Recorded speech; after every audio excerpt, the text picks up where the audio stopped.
This is Survival Pete coming at you with a Day 11 update of the Russian-Ukrainian war. As you can see on the map, which is dated March the 6th, Russian troops control all of the areas on the map that are highlighted in red or red stripe or in yellow.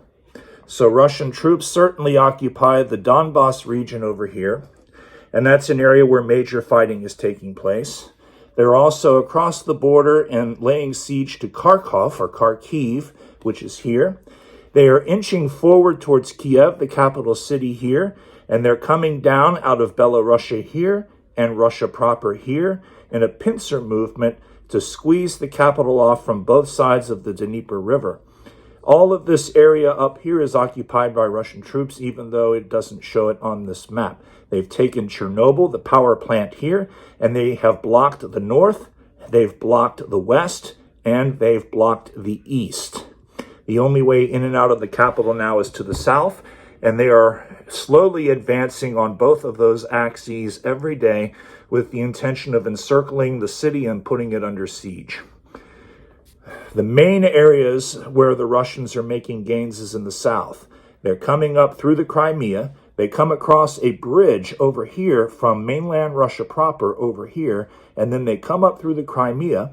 They've got the port of Mariupol under siege over here by the Donbas, and they've taken Kherson, which is over here, and they're already moving in the direction of Odessa over here.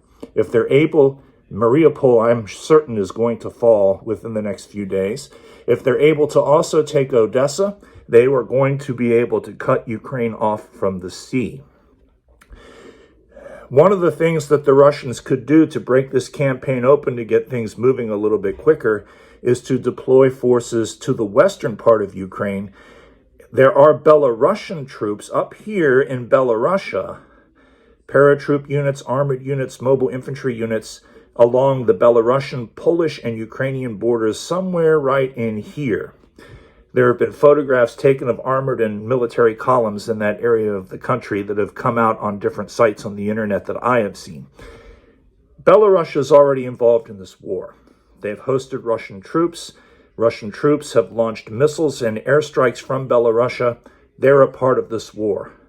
They could move their own forces that are over here in this part of Belarus, and they could move them south across the Ukrainian border.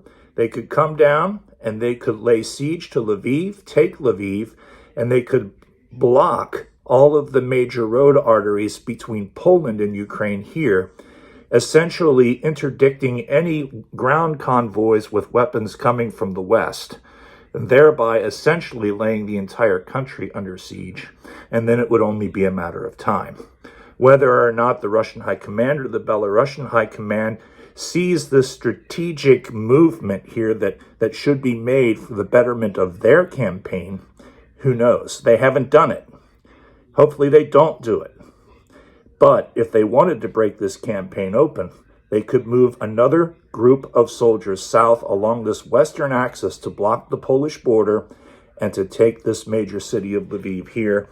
And that would pretty much strangle the flow of supplies, both military and humanitarian supplies, into the Ukraine. This war is going to go on for a long time, I suspect. The big development today is that Poland is going to give some of their old Soviet-era MiGs to the Ukrainians because they're already qualified and trained to fly those aircraft, MiG-29s, MiG-23s, maybe MiG-25s, some older Soviet-era fighter planes. They're going to somehow get them across the border, and they're going to somehow get them to the different airfields that are still operational.